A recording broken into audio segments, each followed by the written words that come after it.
एबे हमें प्रस्तुत करने को जाऊछु मुड़ी राशि और बादाम रो लड्डू। इठी अछि मुड़ी 10 टंकार, धला राशि 25 ग्राम, गुड़ अछि 250 ग्राम, बादाम अछि हमर 250 ग्राम। एही सामग्री सबू मुड़ी और बादाम राशि सहित लड्डू बना हेबो। एबे हमें राशि को टिके भाजी दबा।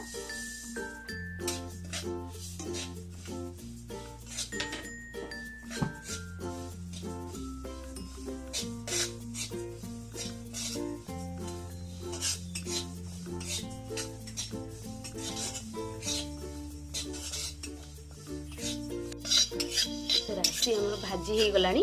एबे ताको काढी दबा प्लेट को।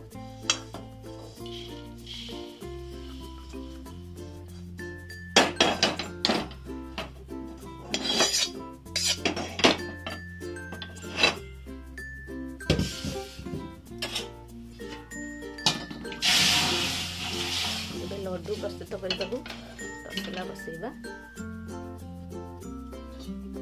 तादेहरे टिके पानी दबा।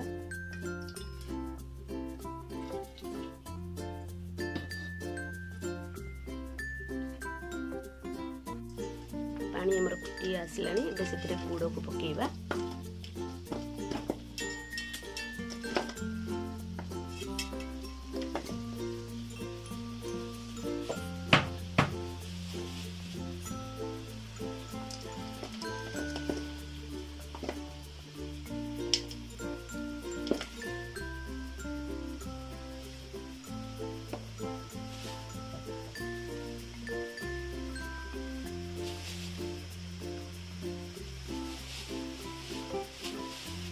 देखंतु गुड़ मेल्ट हो गलानी, डार्क कलर हो गलानी। एबे हमें तार पागटा देखिबा। गिना रे पानी नेकी एते पकेई करी हाथ रे गोल गोल करी बाहर करबा। देखंतु गुड़र पाग हो गलानी, पूरा जेली चॉकलेट परिका हो गलानी।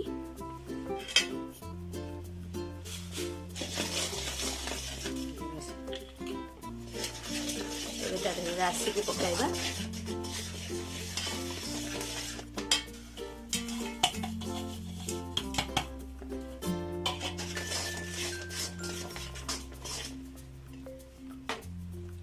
से बादाम पकाइबा। गुड़र पाग भल रहिले राशि लड्डूटा भी भल से हम फिटिबनी। बांधी रही लड्डूटा को पकईदे घांटा।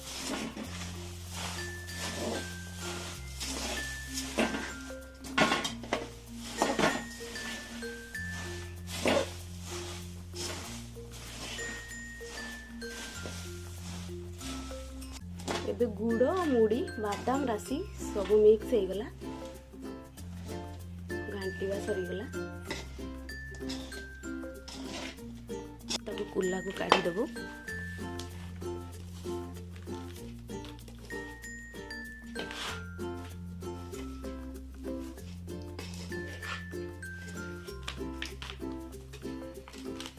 मुड़ीटा टिके गरम थिबो आउ पानी हाथ होइकी टिके टिके हल्का हल्का लड्डू बनइबो। मुड़ीटा ठंडा हो गले लड्डू गोरा फिटी जीवो सब। मुड़ी गरम थिबा बेले लड्डू गोरा एमती गोल गोल करी बनई देबो।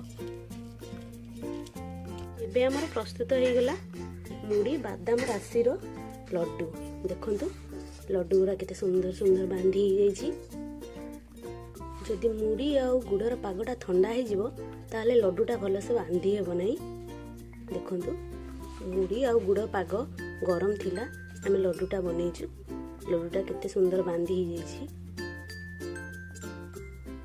जदि आपण मानकु एही वीडियोटा भल लागिथिबो ताले एही वीडियो को लाइक करिदेबे, सब्सक्राइब करिदेबे एवं आपणको फैमिली फ्रेंड मानकु शेयर भी करिदेबे। लास्ट जाके मो वीडियो देखिथिबारु आपण मानकु बहुत बहुत धन्यवाद।